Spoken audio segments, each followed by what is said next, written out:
if that's all right with everyone. Indeed.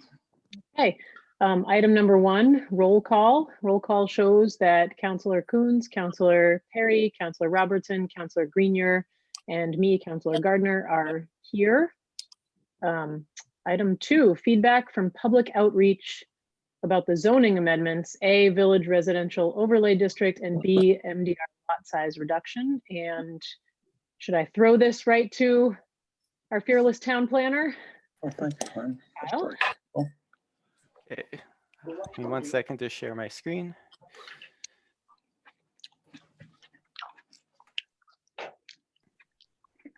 Okay, can everyone see the presentation? Yep. Okay. So, you know, the last time we talked about this, it was to go over an outreach plan for the different parts of the kind of zoning, MDR downtown zoning changes. So we had a couple of those meetings. The first one we did for the MDR lot size and frontage reduction. So if you remember, that's reducing the minimum lot size in the MDR from 20,000 square feet to 15,000 square feet, and the frontage from 100 feet to 80 feet. So we held a Zoom meeting, advertised it on the Facebook page, and put some flyers up in kind of our usual notice places around town. Noticed it on the calendar on the website. As far as in the actual Zoom call, there were 2 participants. But when I checked on Friday, when I was putting this together, there were 189 views on the video on the Facebook page. So it's difficult to say, you know, the scale of that, you know, were people watching for 10 seconds or 5 minutes, or, you know, they watch the whole thing.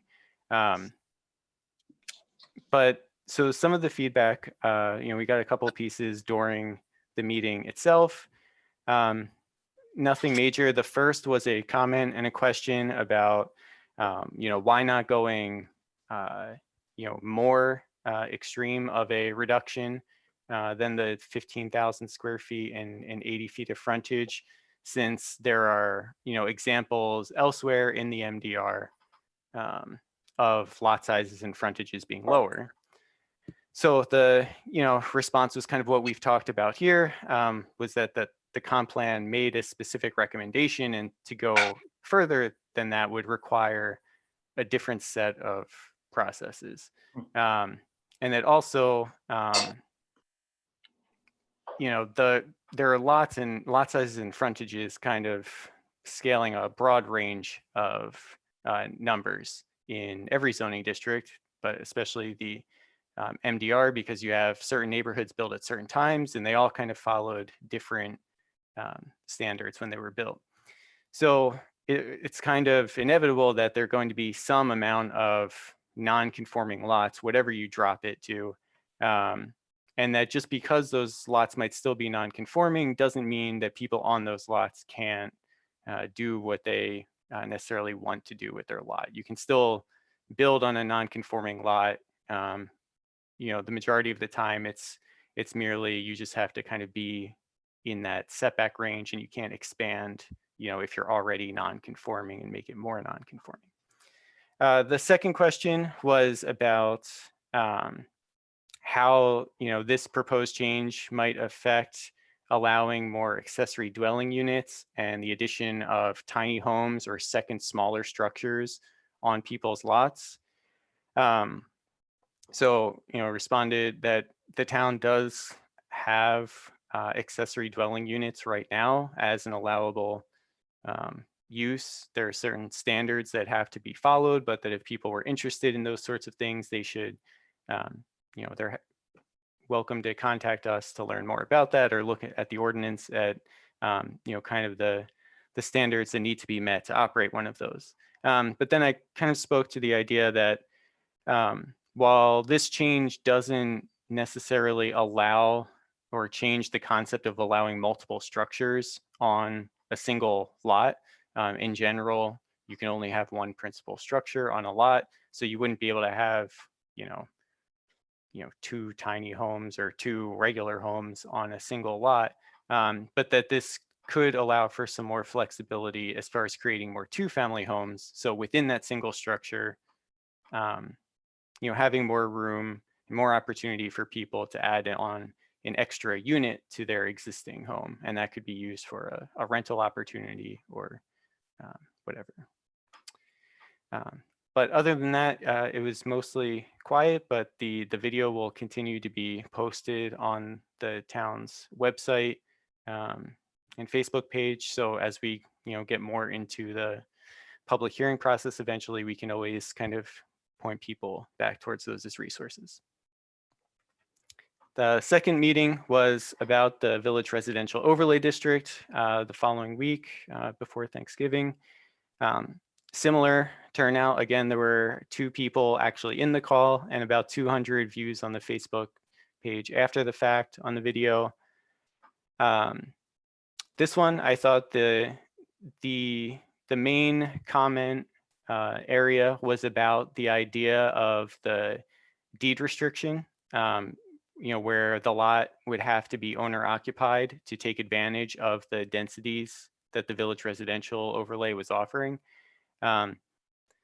So, we mentioned this in the presentations leading up to it, but I mean, that would be the single biggest decision that someone would have to make upfront is, is it worth it to make the property owner occupied and then potentially have that limitation on the lot, in the future when you might want to sell the lot? Is it worth it to that person to do that so they can get the density? Or would they rather, just keep their lot as is? So then if they do want to sell in the future, it's easier for them to go through that process and sell to someone who wanted to rent the property out. So it's kind of explaining the difference. The overlay would work in a couple different ways. One, it makes it easier for people to convert a single family home into a 2-family home. And the other way is if you have an undeveloped portion of your lot, you could potentially, divide it and create a new lot. So if you were just converting a single family home to a 2-family home, it might be easy to convert back to a single family home before you sell your property, because those are all, potentially interior changes. So it would just kind of be reworking the inside. So that might be something that was easier for people. Whereas if you divide your lot and you create now your lot and a new lot, and both of them are under the MDR lot size of 15 or 20,000 square feet, whatever it is, both of them are taking advantage of the overlays minimum lot size, then it would be harder after the fact to convert that back to a MDR legally conforming lot, because now you have 2 homes there, and where's the land going to come from? So after the fact, we had a response from, I think it was the same individual who sent an email talking about how overall they enjoyed the presentation and the idea, but they were wondering if there was some way that we could either put it in the ordinance or have some process, I think, where first-time home buyers who lack experience in the area would be able to kind of know the limitations up front of the property. So if someone was looking to buy one of these properties that was had this owner occupied restriction, you'd be sure that they knew upfront what exactly they were getting into, and the limits on renting the property. So I mean, going into it, I think that was our biggest kind of focus point, and that would probably be the biggest thing that I would imagine would deter someone from wanting to do it. I mean, that's the whole balance of the whole idea of the incentive-based overlay is, well, if you want this, then you need to do this. So, but as we get to the next steps, I do think that when we send this for a legal review, the draft language, that that'll be a point to focus on to make sure that that whole owner-occupied deed restriction concept is fully laid out and meets any requirements. The last piece of our zoning conversation that we were having was the idea of the conditional village commercial extension. So if you remember, this was the idea of extending village commercial on a conditional basis down Mill Street. And I spoken with some other people in community development and Sophie, and after thinking about it a decent amount, there were a number of reasons that I recommended that we hold off on this topic for the time being. The first one, and because of that, I didn't want to have the public outreach meeting grouped in with these other conversations. So my reasoning for this was, firstly, it's a brand new concept. So the other two that we just talked about were, kind of laid out concepts in the comprehensive plan. They had specific recommendations, that 15,000 square feet number, the numbers presented for the overlay district, those were, in the comprehensive plan. And those ideas were specifically talked about during that outreach process. This idea wasn't mentioned in the comprehensive plan. Really, there were a bunch of little things that, all pointed to something like this kind of fitting in and being an idea that could potentially tackle multiple things mentioned in the comp plan. But I don't think the outreach on this specific idea from a timeline perspective lines up with the other two. I think this would require more outreach, more working with the neighborhood than the other ones. So you'd either be slowing the other ones down a lot by doing this one, or you'd be rushing this and not getting the proper outreach. And that kind of leads into the second reason I wanted to table this for the time being, was that because this is a small kind of focused area on a single corridor, we're not talking about the whole MDR. Personally, I would rather have that outreach process, and I would feel more comfortable doing that in an in-person meeting, sitting down with that neighborhood, than doing it over Zoom. Managing those couple comments or even a few more through the past two meetings that we just talked about, is manageable. And when you're talking about an idea that already exists, I think it's even more manageable. But trying to get the back and forth kind of relationship and feedback that this would entail, I just think that would be an easier process and a better kind of relationship between the town and the neighborhood if you could do that in person.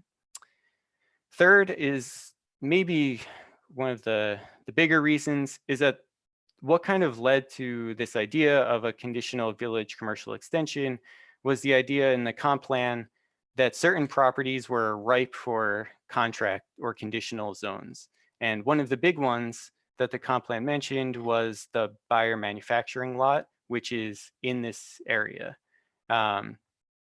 So like I was saying before, there were kind of a bunch of little things that pointed me to thinking, well, maybe this concept could tackle a bunch of these. And this was one of them. If the buyer lot was ever redeveloped, then it would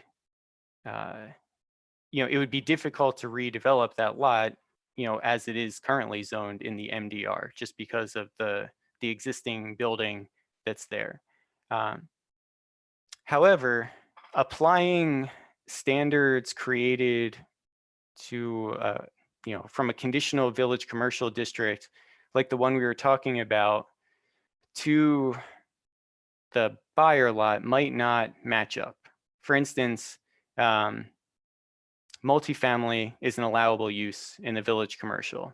And if we extend the village commercial down Mill Street on a conditional basis, people might be okay with multifamily on that corridor, but they might want to limit it to a certain number of units. They might say, yeah, we're okay with multifamily, but we don't want any, huge things going in. We'd be okay with a maximum of, 4 or 5 dwelling units in a structure. But the scale of the existing structure on the buyer lot versus the existing structures on the other lots in this corridor, which are a lot of times single family homes or, smaller residences, the structures don't really match in scale. So having standards that could match both things would be difficult. And I started to realize it might be better to kind of look at them separately. If and when the buyer lot was redeveloped, have a contractor conditional zone specifically for that lot, like the comprehensive plan recommended. And then, in the future, if it makes sense to change the zone of that Mill Street corridor, you could look at more options then. It could be a conditional village commercial, it could be HDR if the neighborhood just wanted, more dense residential. You could look at a lot of different ideas, and you wouldn't have to try to match, the desires of, redeveloping one lot with the desires of the whole corridor. And finally, an idea like this, the conditional village commercial extension, we have things like this in the current comp plan, the village residential overlay, the Main Street office overlay. So I do think that something of that scale might be worth doing more research in the time leading up to the next iteration of the comp plan, having those neighborhood conversations leading up to that, and then having that more as a recommendation in the updated comp plan when that comes. So obviously open to feedback on that, but that was my thoughts as I was looking into this more. So finally, recommendation is moving forward with the first two topics, the MDR lot frontage reduction and the village residential overlay, and then continue to look into a wider range of options for that area around the downtown to see if there are different ways, really defining, I guess, what the goals would be of that area and the town, and then kind of outlining the positives and negatives for each so that we could bring those ideas back to council and the neighborhood in the future. And then so next steps, kind of revising the draft ordinance language to just include the MDR and village residential pieces, getting a legal review, then going back to committee to discuss any feedback that we get on the owner occupied deed restriction aspect, just kind of finalizing the draft language, and then we'd be able to start the public hearing process. That's it.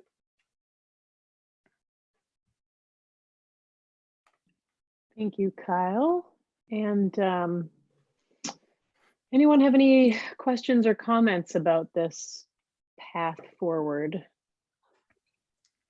Yeah, I do. Is Kyle still with? Oh, there you are. Yep. I have a question about the deed restriction, and I was curious if, because I think my question was something about, was the same thing that you had on your slide, like if there's some way to get an ordinance or something. Right. My question is more about if a first-time home buyer and a real estate, because a real estate agent isn't necessarily informed, are they, of all of the different deed restrictions? I mean, and you go through so many, there's so many real estate agents out there.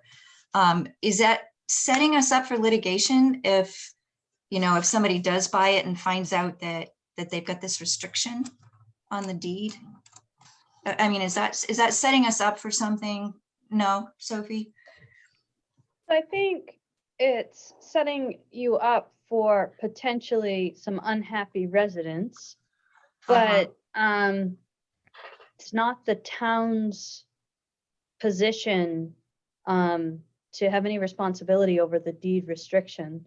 That's a choice that the former owner made. So if there was a process where people had to review with the town, then I could say we could put steps in place.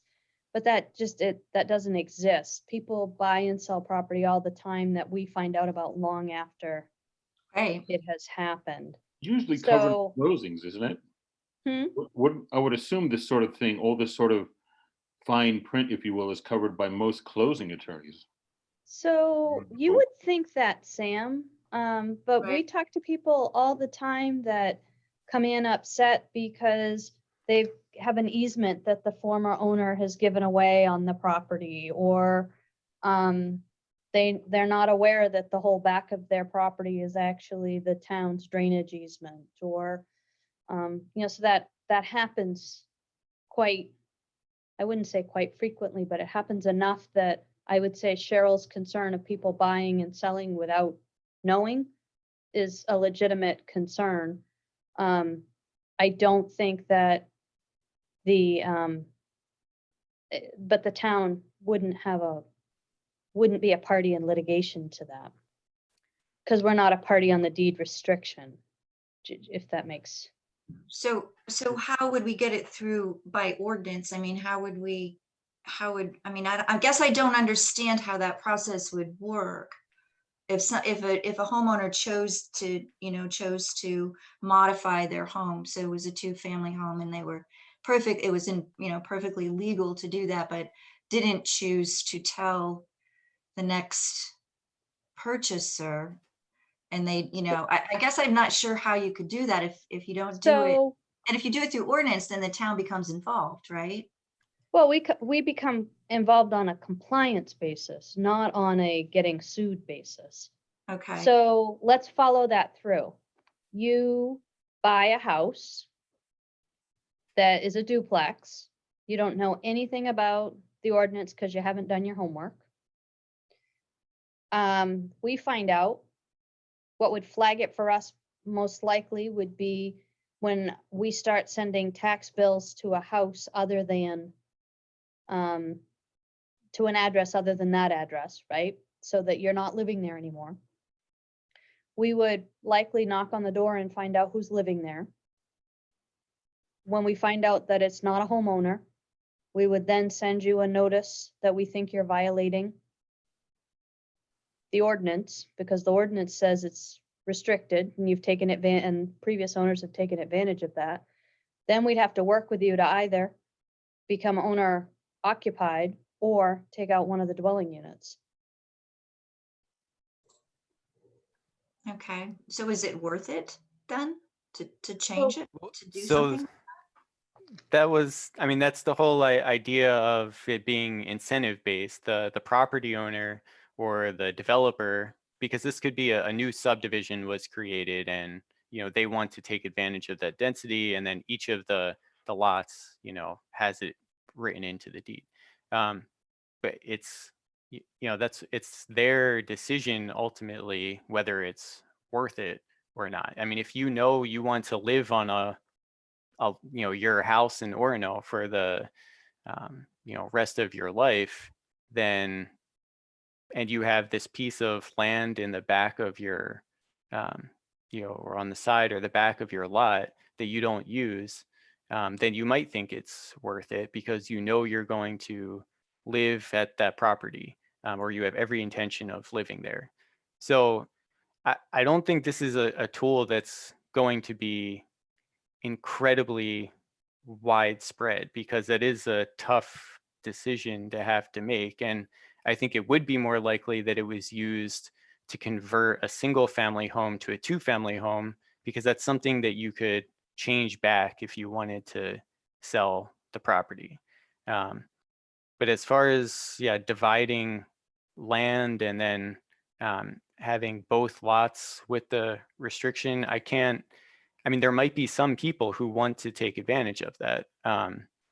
But the reason it was written that way and recommended that way in the comp plan was because there were other issues to look at too. If you, because I mean, the alternative is just saying, we talked about this at the beginning.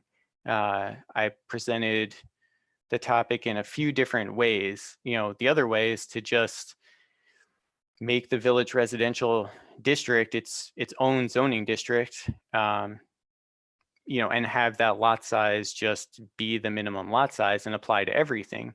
And in that case, then it applies to rental properties too. And the goal was really to focus on owner occupied housing.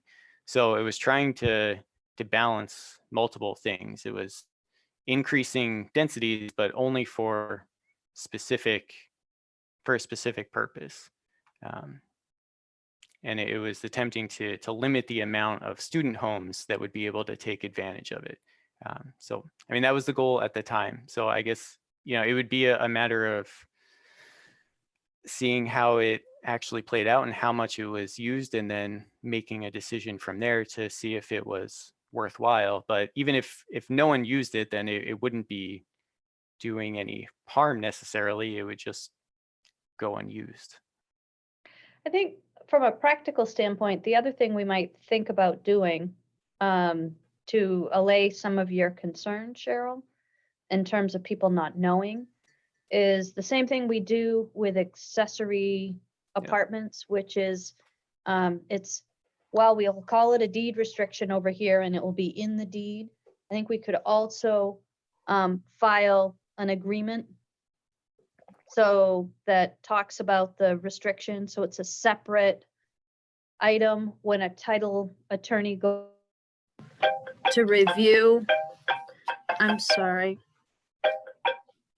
When a title attorney goes through to review the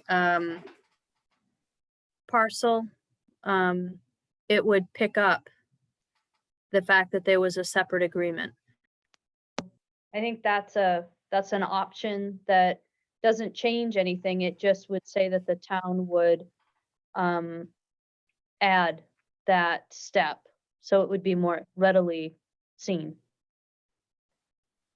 I think that is reasonable. I wouldn't want anybody to get a terrible surprise, even if it is technically their responsibility to kind of do their due diligence. I mean, the way that I see all of this is that the town, routinely uses zoning to impose controls for development, that to keep things in keeping, to have it be in keeping with our community and how we want the community to develop. So we impose these controls, but ultimately the market decides. So the person who maybe takes advantage of this to divide, their house, they presumably, they're owner occupied, they may have a tenant, they're presumably going to make some money doing this. So if they then want to sell their house in the future, then they are aware that they may have to make it marketable, convert it back into a single family home, or I don't know. So I think that there are options that's between the buyer and the seller to negotiate in the market, and for people to do their due diligence and to negotiate the price and how that's all going to work. But ultimately, I'm not sure that I see really much of a conflict for the town in terms of imposing reasonable controls, just to sort of make sure that the area develops in the way that we intend, or that the comp plan recommends. I like the idea of the agreement, though, to put something in place, just an extra step with the title. I think there are probably other practices too, whether it's working with local real estate, or putting resources on the town's website, or making it clear that, for people who are looking into it, that is an option. We get calls all the time asking about zoning standards. There's a potential home buyer looking at a lot, what should they be looking for? So I think that's through practice, even if it wasn't in the ordinance, there are things that we could do to make it more known that that's a potential. Mhm.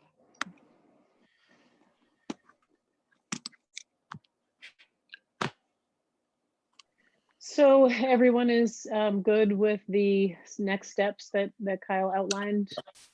Yes. I am. Sounds good. And I like the idea, Kyle, of postponing for a while the last item that we discussed, that you discussed. It makes Okay. perfect sense. Kyle, is the buyer building vacant, that big, is that a vacant, not the, but the big warehouse out in back? No, I don't No? believe so. They're still using it? I think Yeah. so. Okay, thanks. All right, are we ready to move on? Yep. Okay, item number 3 is reviewing progress implementing land use elements of the comp plan and identifying next steps. I assume this is also you, Kyle. Did it? Yes. So I'm going to share my screen again.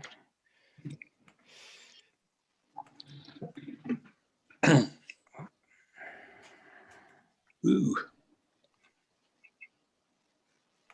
Okay, here we go. So this was a document that Evan had originally created and I think brought to the council at some point. And it just kind of outlines all of the different, on the left, you have the amendments that the comprehensive plan recommended in terms of land use recommendations, at least. So you can see some of these, everything in green has already been adopted. And you can see each column kind of represents, where it was in the process from drafting to actually adopting it.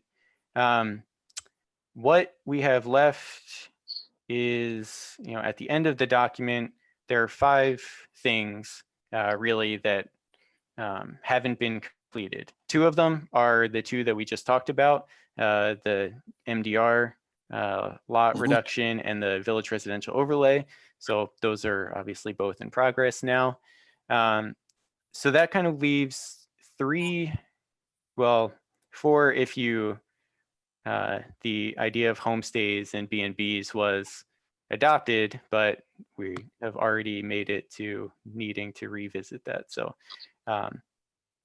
there's sort of 3.5 that are still remaining. 1, probably the biggest, being rewriting of the sign ordinance. There are a lot of just inconsistencies, and I know that that's probably the most frequent one that gets brought up. And just from being in the office and dealing with things coming in,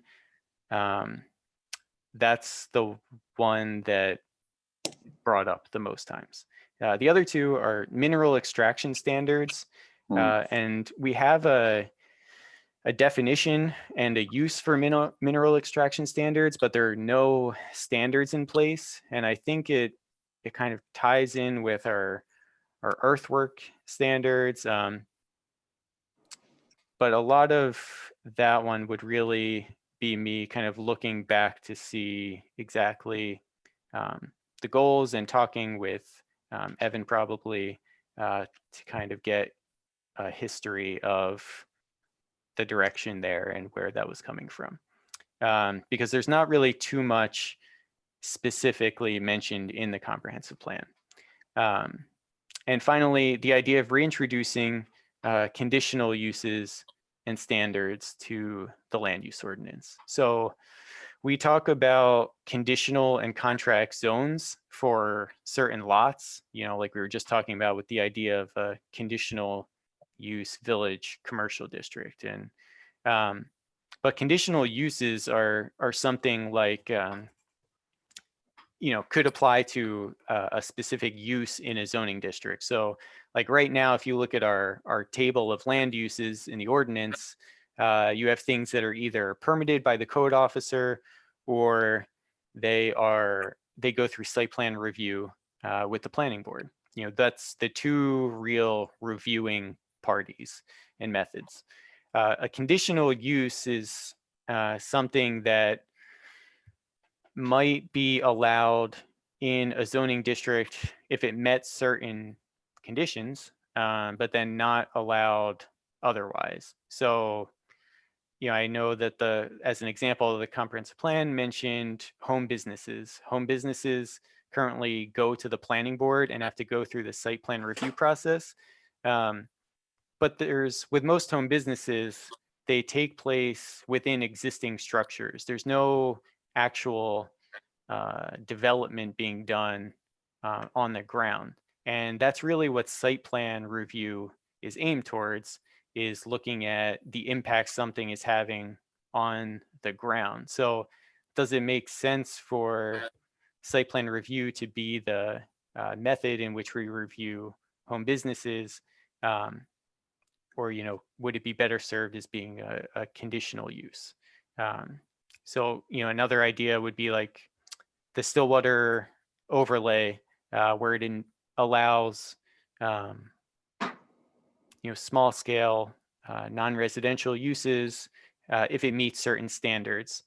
That's kind of like what a conditional use would be, except instead of doing it within all these different overlay districts all over town, it would be built into the land use ordinance, more just like our normal zoning and uses.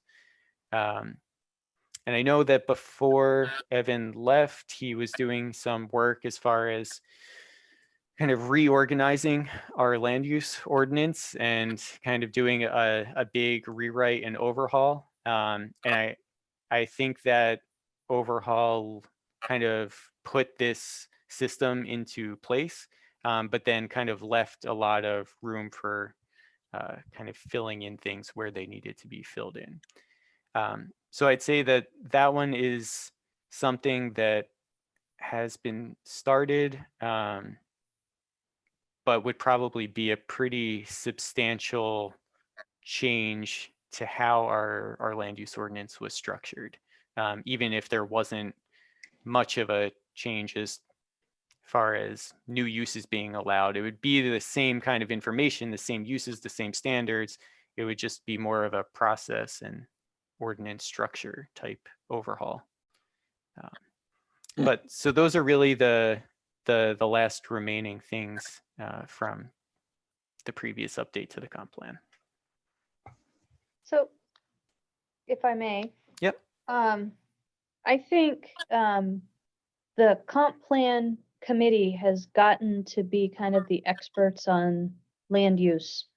And I wonder if it might also make sense to add some work here. The comp plan talks about the use of contract zones and conditional zones. I wonder if we might think about, if we get through all the rest of it, going to develop guidance, like a guiding document for council to think about as it looks at requests for contract zones or conditional zone changes. Just a thought to kind of frame all of the work that you have now, because future councils might not have quite the basis that you do with land use. Mm-hmm. Sophie and Kyle, or maybe Kyle, what is the subtle difference between a conditional zone and a contract zone? So Was it a conditional use and a contract zone? Is that the? So right now, the way we do it, we have kind of forget what I was just talking about and reworking the ordinance. The way we've done it so far is contract zone is something that's initiated by the applicant, and a conditional zone is something that we write into the ordinance. They've served primarily the same focus, but a contract zone, but if you think about it more in this context of what a conditional use is, you'd be talking about the use itself, and it would probably apply to a bigger area. So that's why we're talking about, with the village commercial extension, that would be for a whole corridor along Mill Street. Or, you know, if you think of the Stillwater Ave overlay, that's really what a conditional use is, even though that's not technically how we did it, but it serves the same purpose. It applies more to a whole area. You're saying in this area, this use is okay as long as it meets these conditions.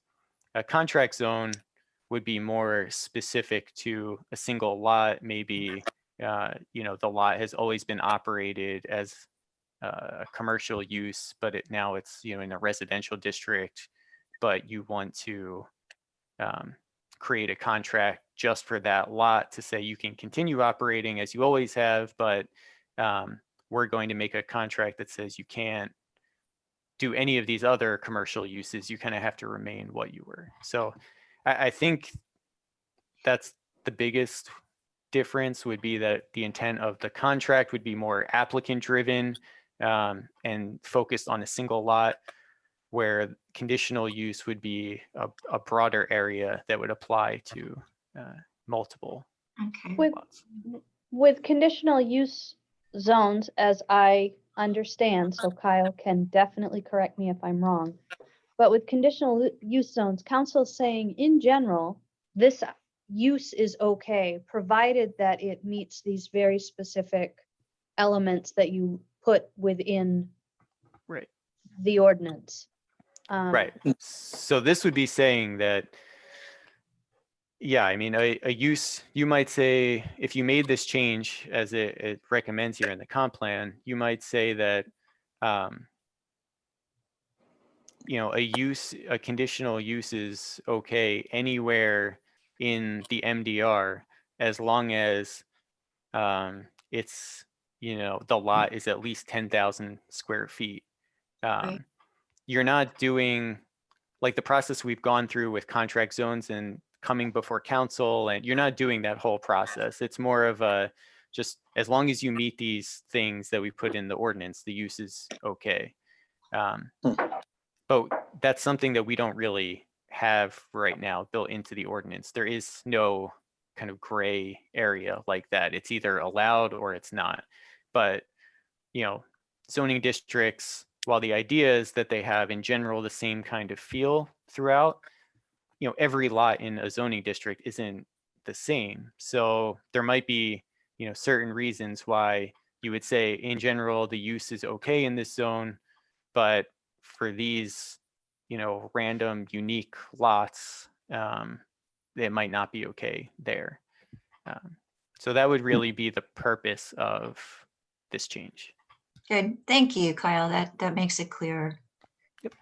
Thank you.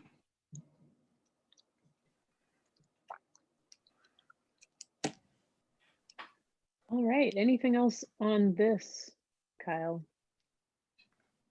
I don't think so. So shall we move on to item number 4, a brief town manager's update? Sure, let's see how brief I can be. So we have 3 meetings, maybe 4, planned for the rest of this year. We've got a Finance and Operations Committee meeting for Thursday that had already been scheduled. My question is, can I get a show of hands from Finance Committee members who can actually be there this Thursday at 5 o'clock on Zoom? I got 1. All right, so here's my question for you. I'm actually not on the committee, Sophie, but I can be there, but I'm not on the committee. Would it make would I it can be make- there and my camera isn't like synced with my hands, so Oh, gotcha. sorry. I'm waving, but it's not, there's nothing wrong with my camera. So I guess my question for you is the we have financials to go through and I need to talk with council about COVID benefits, but I'm going to need a council order for that anyway on the following Monday night. So I don't know if we want to have the finance committee meeting or if you'd just like me to go through the documents with Tom and have him do an update at the council meeting. The financials. Would that work for folks? Sure. I'd be okay with that. It's fine with me. Yep. Okay. That's fine. All right. So on Monday night, we have a regular town council meeting starting at 5 o'clock. This meeting is going to include an executive session. I am currently in conversations with the police union, and I need some feedback from council before I can go much further with that.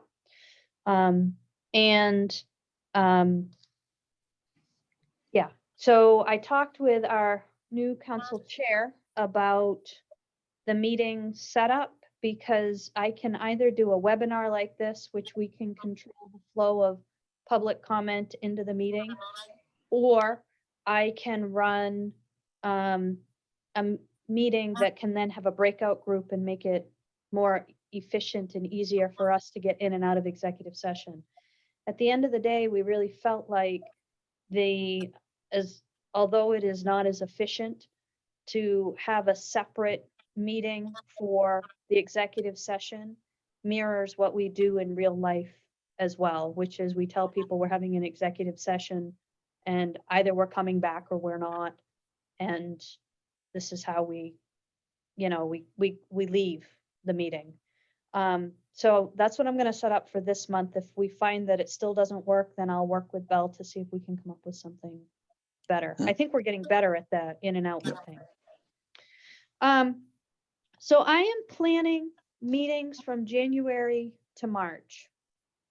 I am not seeing any indication from Augusta that they're going to remove our ability to meet online. So Right. are you all right with me going ahead and planning to meet through March on Zoom? Mhm. Okay. So I had some feedback I have a couple of pieces of feedback from various counselors. One is that Thursdays are going to be a problem to meet. And two is that meeting on Mondays and Thursdays all the time are creating an issue for people. I'm sorry, Lori, you're muted. What would you like to know from me? What I'm saying is that I've heard from 3 counselors. That what I've heard is that Monday night meetings continue to work for the people that have talked to me. That Thursday is becoming problematic for a counselor, and that from another counselor, that meeting twice a week is just way too much of a time commitment, and they would like to see us bring our meetings back into a more once a week goal. So what I have done, if we were to change our schedule up a little bit, and on the first Monday of the month, we did comp plan. Second Monday of the month, we did regular council meeting, which we can't change that. Third Monday of the month, Thursday of the month, we did community development. Fourth Monday of the month, we did finance. And if we needed workshops, we would tuck them in the third Monday or the fifth Monday. So there are some months where there is no third or fourth Monday of the month when we can meet, and there isn't a fifth Monday. However, Councillor Gardner laid out and council agreed to a plan around education around social and racial equity and justice, which kind of necessitated a workshop for that. So my thought was, on Zoom, we tend to be a little bit more efficient with our regular council meetings. There isn't a ton of business that's coming before council. I would suggest that we put a standing workshop if we're not going to have another workshop later in the month to do the racial and social justice piece. So at the end of a council meeting, we would have just a standing workshop to do that. So here's your council meeting, and then we'll do some education. Unless we have something bigger planned, which we would do in a workshop. So if somebody told me they had an hour-long presentation because they just finished a 5-week class, then we would make that a special kind of standalone workshop. Does that work? Yeah, so I didn't know that you're waiting for me. I haven't told you there's a problem with the meetings because there hasn't been a problem with the meetings for me on Monday and Thursday nights. And I'm available, and your suggestions sound fine to me. Hey, Soph, what Yeah. about timing? I wouldn't have a I mean, if we have a 2-hour council meeting on Monday and then we have a workshop right after that. If So we I would work, yeah, I would work really hard if it's possible.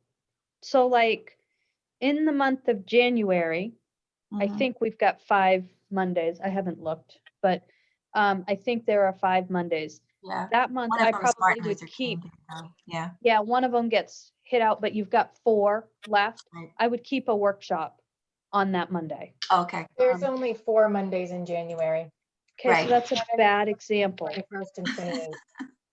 Oh, no, I'm sorry, that's December. No, there's 5. No, It's the that, 11th, 18th, and 25th in January. yep, just 4. Yeah, there's 5 Yep. in January. But there are 5 in March. Mhm. So I think, Cheryl, what I have heard, Tom and I met for quite a while on Friday, and one of the things we talked about is the need to be as efficient as we can with our time. And I think I've talked a little bit with each of the committee chairs about a desire not to keep recycling, to try to build stairs as opposed to a cycle. Right. So I'm going to work really hard to try to facilitate that and to keep us at 2 hours or less on a meeting, unless we know it ahead of time and I can give you guys some warning. Does that make sense? Yeah, that'd be great. Yep. Thank you.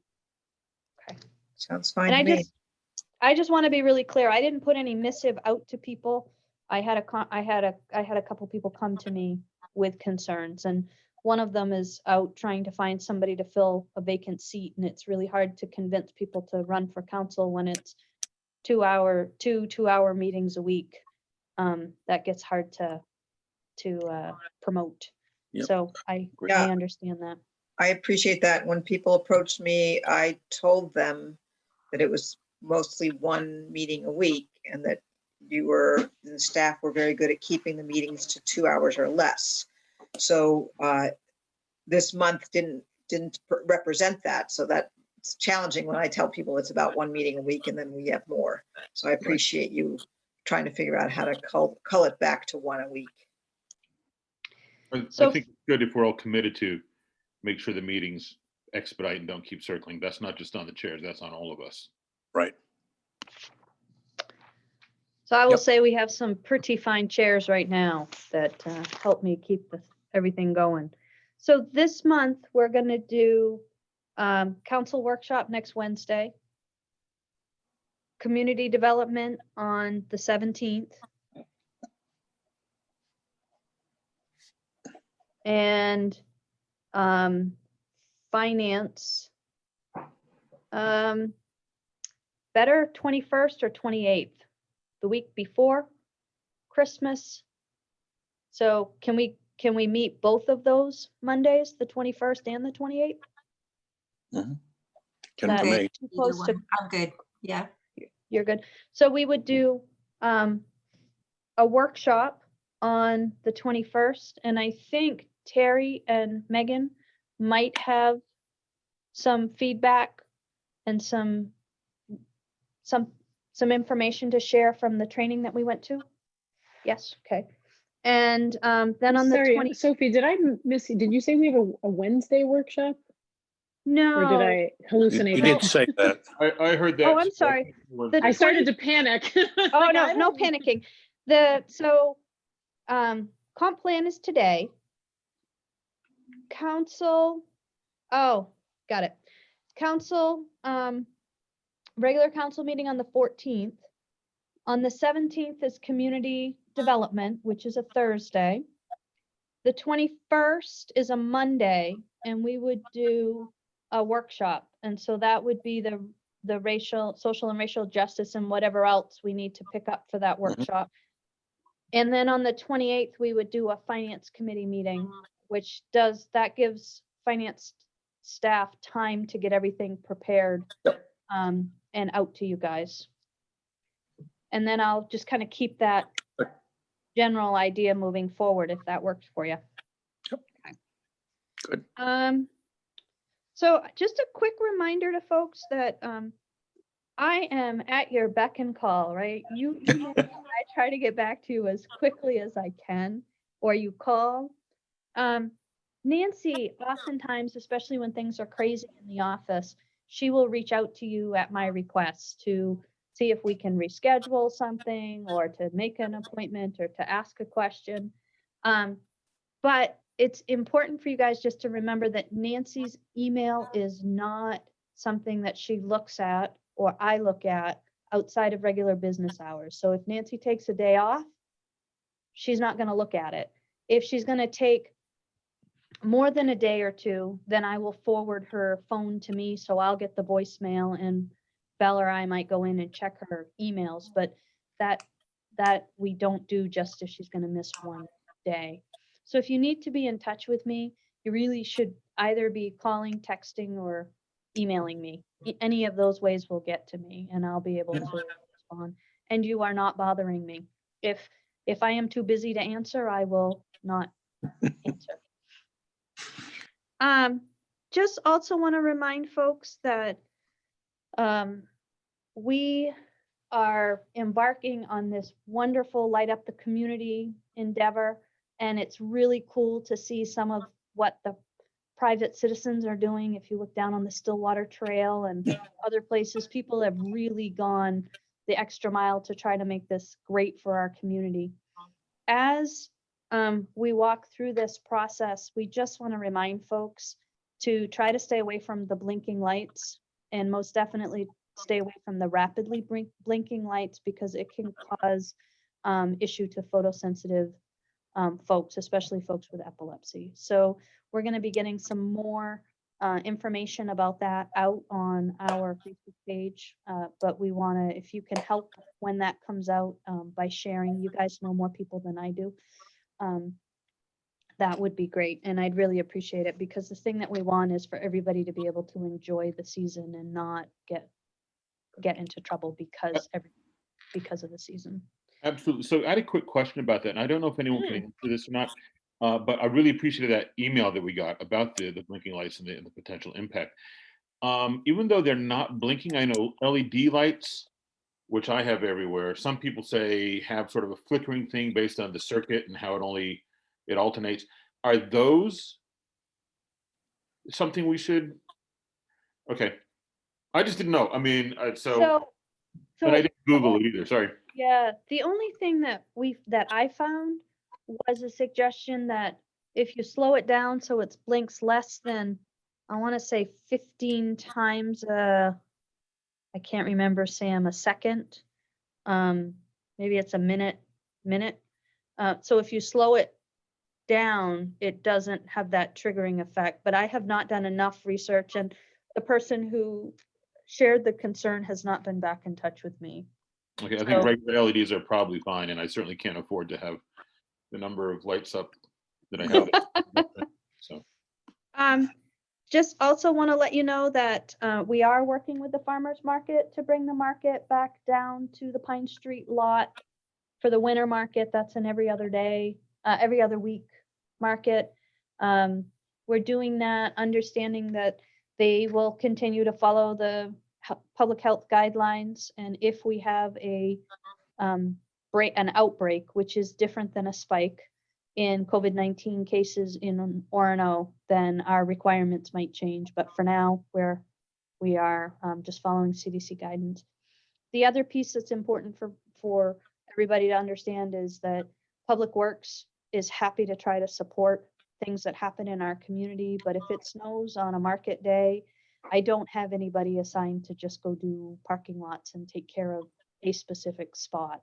We're down 2 people in Public Works right now. We've got the position that didn't get funded, the winter position that we elected not to fund this year because of budget constraints.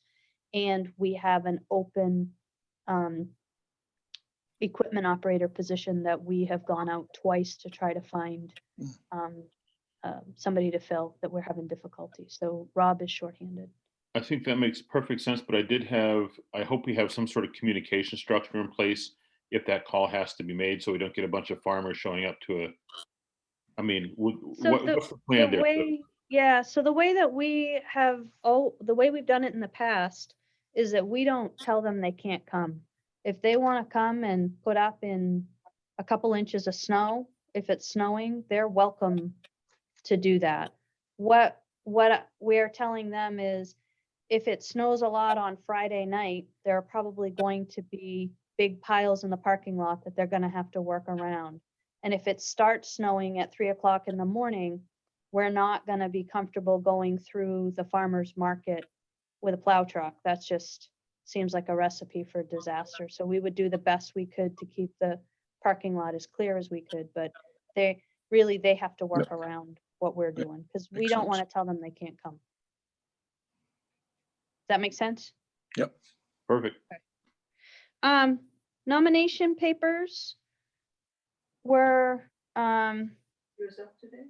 went out or were Wow. available November 30th. They have to be back by January 7th, by the end of business. We've had some questions that have come up around how do you circulate in a pandemic. Shelley has done a fabulous job trying to get Secretary of State to give us information. But the easy answer with that is that an individual can circulate as many pieces, as many nomination forms as they want. You don't have to have it all on one form. You just need to have the circulator, which doesn't have to be the candidate, sign the form where they take the oath that they circulated it, and the candidate has to sign the consent that if they are win the election, that they will serve. So if people are running into trouble and not comfortable circulating, I think Shelley has a few more creative ideas that I will let people just contact her with, because I don't want to send you in the wrong place. But there are some workarounds, but they have to be, in order for it to work, we have to see signatures on the page of registered voters, and you've got to have between 25 and 50. And I don't know, Councillor Osher is asking, she's having some technical difficulty, but she's asking how many people have taken papers out. I know only one that I'm aware of at this moment, but I have not gone down and asked. I usually refrain from doing that until we get closer to them being here. I did ask last week, and at that point there had been a total of 3, 2 present council members and 1 who was not a council member at this point. Sophie, could I also add that one of the things I was thinking about when we had this conversation previously about the interactions with COVID, we're all wearing masks anyway, but I might suggest that if the pen is the issue, I carry Purell with me all the time. So if somebody uses it, immediately wipe it, clean it, give it to the next person. So it just puts another layer in there to make a bit more comfortable for people. Good suggestion. We're getting really good at having buckets, Terry, a bucket of pens that haven't been sanitized that then end up making their way into the other bucket, and we sanitize it and start all over. And I would just encourage people, Shelley is here as a resource, and if folks have questions, they should feel comfortable to reach out to her directly. And I think that's it for me. Awesome. Well, all right then. I will take a motion to adjourn. So moved.